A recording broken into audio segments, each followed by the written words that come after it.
দেশের অন্যতম মৎস্য অবতরণ কেন্দ্র চাঁদপুরের বড় স্টেশন মাছঘাটে প্রচুর ইলিশ মাছ আসছে, তবে বরফের অভাবে নদী থেকে ঘাটে আনার আগেই ওইসব ইলিশ পচে যাচ্ছে, সেগুলোই বিক্রি করছেন ব্যবসায়ীরা। এ বিষয়ে জানতে এখন যাচ্ছি চাঁদপুর ঘাটে, সেখানে আছেন স্থানীয় প্রতিনিধি শরীফুল ইসলাম। শরীফুল, ইলিশ বিক্রির কি খবর আছে আপনার কাছে, আর ক্রেতারা কি বলছেন?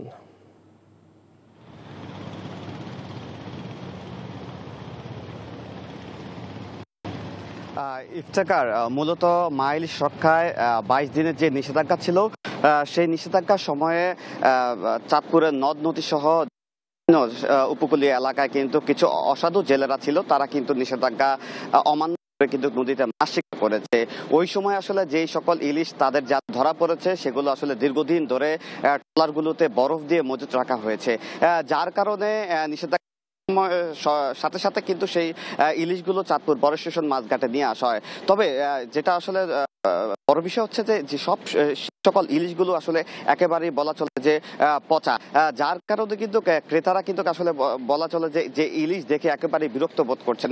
গত 3-4 দিন ধরে কিন্তু ভোলা সহ দেশের বিভিন্ন যোগে কিন্তু ইলিশ চাঁদপুরের মাছঘাটে নিয়ে আসছে। বেশিরভাগই ইলিশ একেবারেই পচা, যেগুলো আসলে ক্রেতাদের খাওয়ার অনুপযোগী বললেই চলে।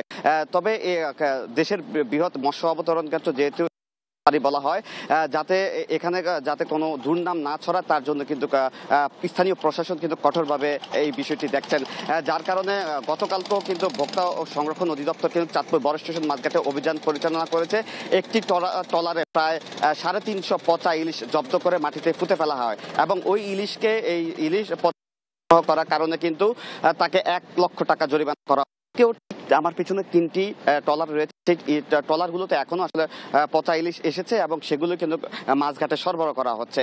তো বলছেন যাতে ভালো ইলিশ সরবরাহ করা হয় এবং দামটা যাতে নাগালের মধ্যে রাখা হয়। তো এই ছিল আমার কাছে সর্বশেষ। ইফতেখার। দর্শক, জানছিলাম ইলিশ মাছ সরবরাহ ও বিক্রির খবর। বান্ডেল থাকলে প্রতি সেনমানিতে টাকা বাঁচবে।